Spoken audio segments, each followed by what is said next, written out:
10th book இந்திய அரசியலமைப்பு. ஒரு நாட்டின் நிர்வாகமானது எந்த அடிப்படை கொள்கைகளை சார்ந்து அமைந்துள்ளது என்பதை பிரதிபலிக்கும் அடிப்படை சட்டமே அரசியலமைப்பு என்பதாகும். ஒரு நாட்டின் முன்னேற்றத்திற்கு அச்சாணி ஆகும். அரசியலமைப்பு என்ற கொள்கை முதலில் அமெரிக்க ஐக்கிய நாடுகளில் தோன்றியது.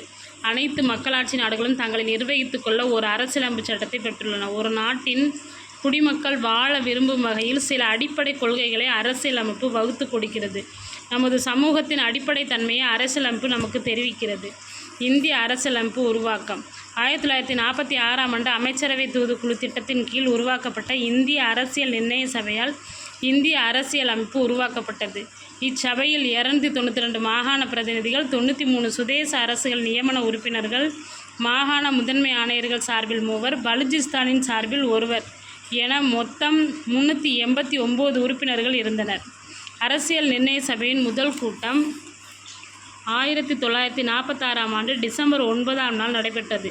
இச்சபையின் தற்காலிக தலைவராக மூத்த உறுப்பினர் சச்சிதானந்த சின்ஹா அவர்கள் தேர்ந்தெடுக்கப்பட்டார். இந்திய அரசியலமைப்பை உருவாக்க கூட்டத்தொடர் நடந்து கொண்டிருக்கும் போதே அவர் இறந்ததைத் தொடர்ந்து டாக்டர் ராஜேந்திர பிரசாத் இந்திய அரசியலமைப்பு நிர்ணய சபையின் தலைவராகவும், கச்சிசி முகர்ஜி மற்றும் வி.டி. கிருஷ்ணமாச்சாரி இருவரும் துணைத் தலைவர்களாகவும் தேர்ந்தெடுக்கப்பட்டனர். இக்கூட்டத்தொடர் 11 அமர்வுகளாக 166 நாட்கள் நடைபெற்றது. இக்கூட்டத்தின் போது 2473 திருத்தங்கள் முன்வைக்கப்பட்டன. அவற்றுள் சில ஏற்கப்பட்டன. அரசியல் நிர்ணய சபை பல்வேறு குழுக்களின் மூலம் இந்திய அரசியலமைப்பு சட்டத்தை உருவாக்கும் பணியை மேற்கொண்டது. இந்திய அரசியலமைப்பு சட்ட வரைவு குழு தலைவர் டாக்டர் பி.ஆர். அம்பேத்கர் தலைமையின் கீழ் இந்திய அரசியலமைப்பு சட்டம் உருவாக்கப்பட்டது.